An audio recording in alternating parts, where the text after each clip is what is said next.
पिछली वीडियो के अंदर हमने जान लिया कि किस तरीके से एक जगह से जब दूसरी जगह पे फूड ट्रांसफर होकर गया है या नॉलेज ट्रांसफर होकर गई है तो किस तरह से जो नूडल्स थी वो स्पैगेटी बन गई हैं और जैसे कि अरब का पास्ता यहां पर आके इटली का पास्ता बन गया है।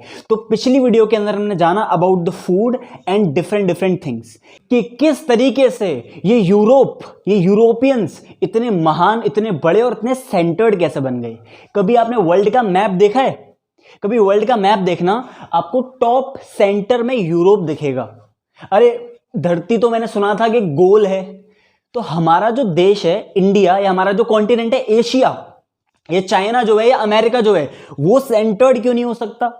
पृथ्वी तो गोल है ना, हमेशा यही लोग सेंटर में क्यों आ जाते हैं? तो इसके पीछे भी कहीं ना कहीं एक लॉन्ग हिस्ट्री है।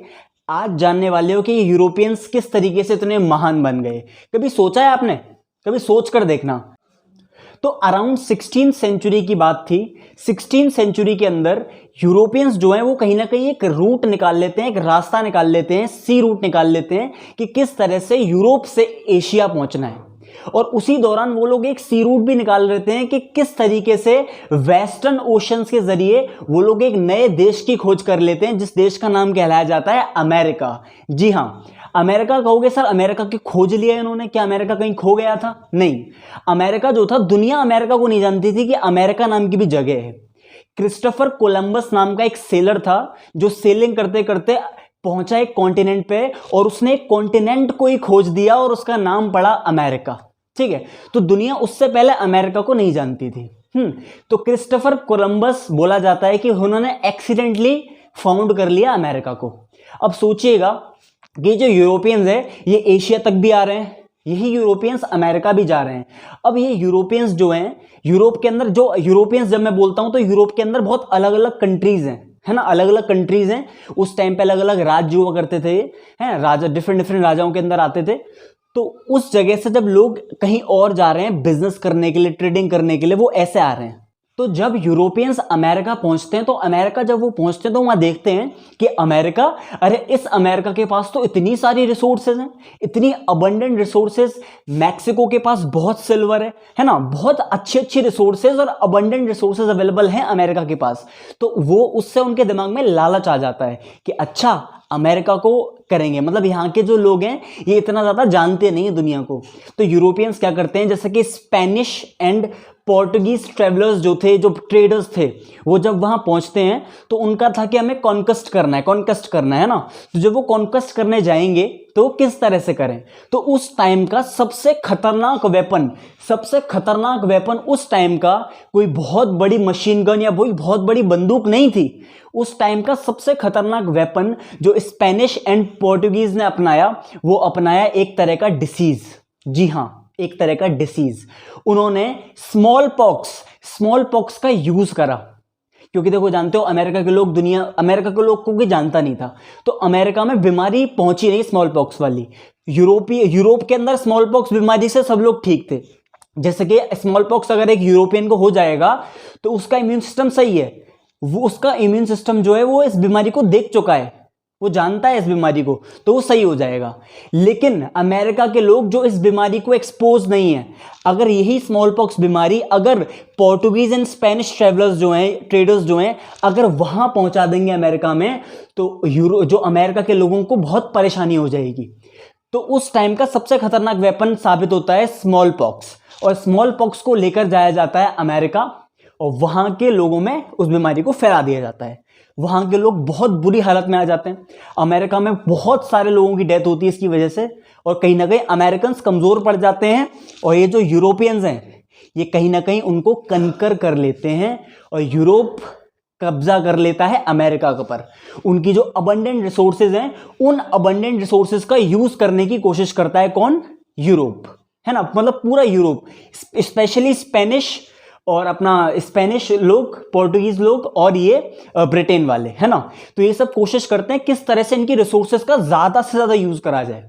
जरा एक बार इस बॉक्स इंफॉर्मेशन 1 को देखिएगा।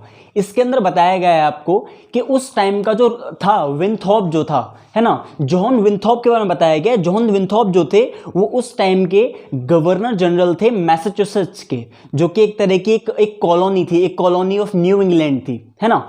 तो उस टाइम के वो फर्स्ट जो गवर्नर जनरल थे, वो अपनी बुक के अंदर लिखते हैं, उन्होंने लिखा है इस बात को मई 1634 के अंदर उन्होंने इस बात को लिखकर बताया कि उस टाइम का सबसे खतरनाक वेपन जो था, उन्होंने जो स्मॉल पॉक्स है उसको गॉड का, उसको भगवान का एक तरह से ब्लेसिंग कहा है। जॉन विंथॉप ने भगवान की ब्लेसिंग बताया है स्मॉल पॉक्स को, किसके लिए? कॉलोनिस्ट के लिए। जॉन ने बताया कि जो स्मॉल पॉक्स है ये एक तरह से गॉड की ब्लेसिंग है, गॉड की ब्लेसिंग है भाई। किसके लिए? अमेरिकन के लिए या फिर ये जो कॉलोनिस्ट हैं यूरोपियंस, इनके लिए? जी हाँ। तो जॉन ने कहा कि ये यूरोपियंस जो हैं, ये जो कॉलोनिस्ट है, इनके लिए ये एक तरह की भगवान की ब्लेसिंग है। जरा अमेरिका की इस पिक्चर को देखना जरा।